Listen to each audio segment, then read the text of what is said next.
Pipe jacking and micro-tunneling has been proven throughout the world as an economical and environmentally sensitive method of installing underground services. The guided auger boring systems from Boretec, which are shown in this presentation, have been successfully used on many continents, with more than 150 systems currently in use worldwide.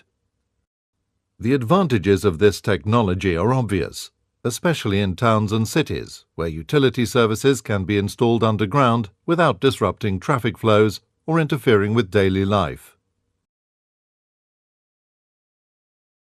The special advantages of the guided auger boring systems, like the quick setup times, minimum site facilities, high jacking performances, simple operation, and low capital investment, can combine into a highly profitable operation, which has been demonstrated worldwide by the installation of over 300,000 meters of ducts and drains.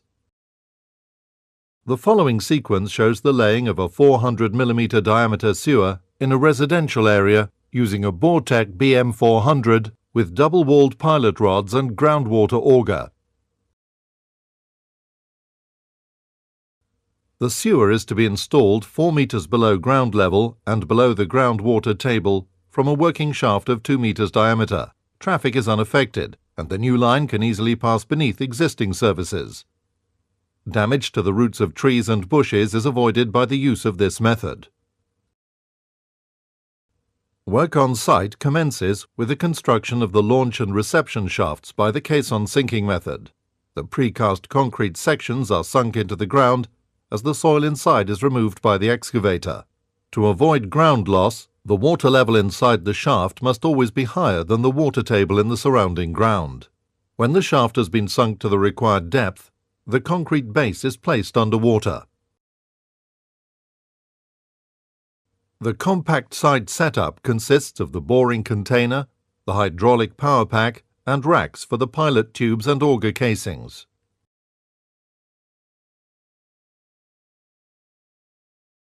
After positioning the boring container above the launch shaft, the crane is extended so that the BM400 machine and base frame can be lifted out of the container by the 2.5-ton hoist. The cover boards are removed from the floor opening and used to form the guardrail around the top of the working shaft.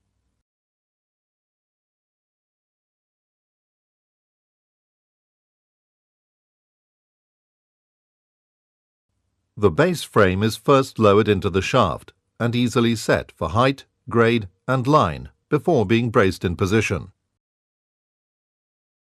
The BM400 is then placed on the base frame and fixed in position. Use of the base frame simplifies the operation and eliminates the difficult time-consuming job of aligning the boring machine. After the machine is set up, the guidance system is installed. The theodolite with its electronic camera is mounted on a height-adjustable support, independent of the machine. The theodolite is set to the required height, grade, and direction.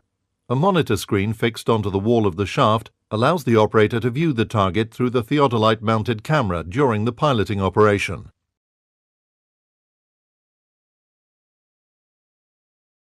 The first step is to install the pilot rods.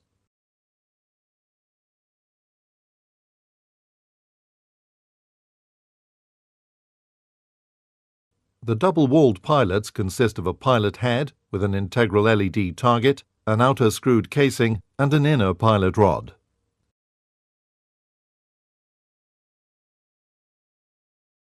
As the pilot is advanced, the camera on the theodolite can view the LED target on the pilot head through the hollow pilot rods, and the crosshairs on the monitor screen indicate the correct alignment.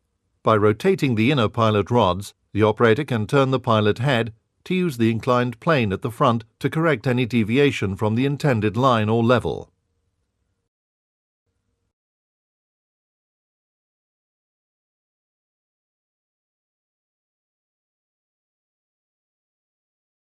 The pilot head is pushed out of the launch shaft through a flexible seal and into the soil. Pilot rods are added and jacked into the ground.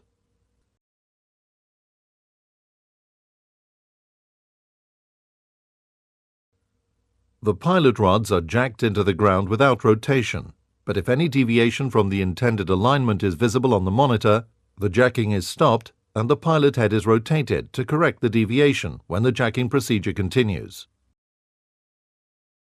The inclined plane on the pilot head creates a reactional force from the surrounding soil to achieve the steering correction.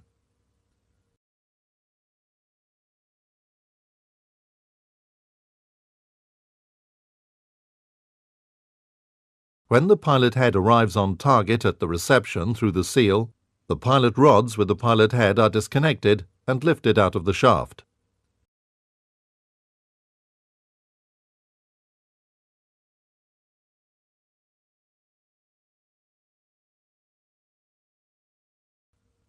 The pilot rods are then followed by a reamer coupled to steel casings with augers inside.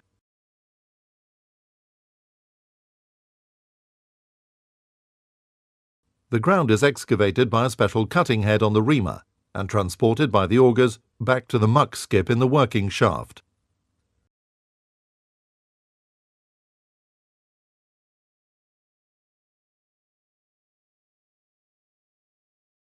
The reamer with the groundwater auger is connected via steel arms with the pilot rods. The special cutting head works behind the steel arms.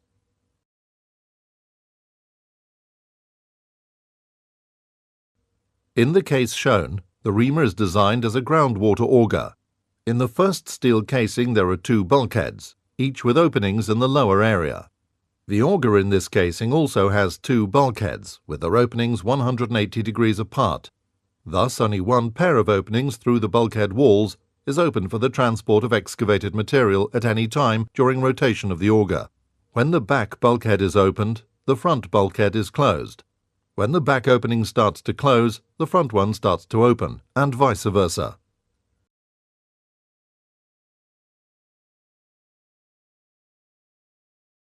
The excavated material that is conveyed out by the augers falls into the muck skip in the working shaft. After the completion of each boring stroke, the muck skip is lifted out of the shaft and emptied before the next casing and auger put in place. When the reamer reaches the reception shaft, it is disconnected and lifted out.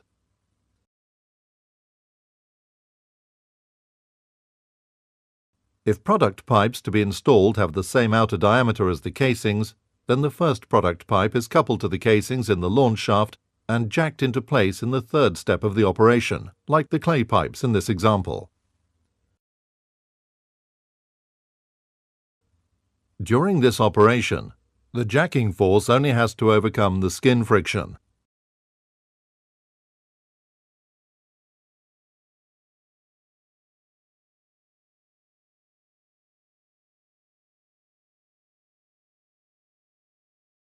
As the product pipes are jacked into place, the augers and casing are disconnected and lifted out.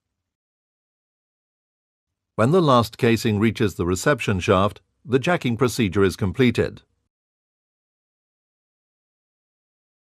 After an inspection, the sewer can be commissioned.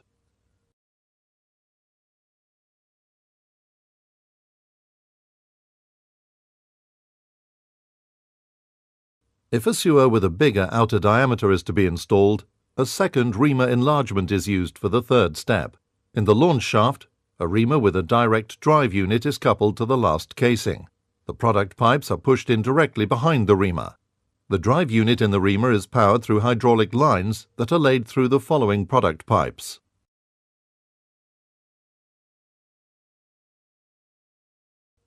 The ground is excavated with a special cutting head and transported through the steel casing to the reception shaft by the anti-clockwise rotation of the augers.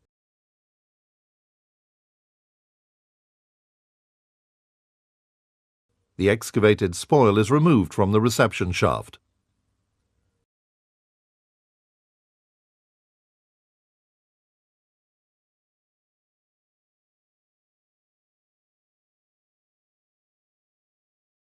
When the reamer reaches the reception shaft, the sewer is complete.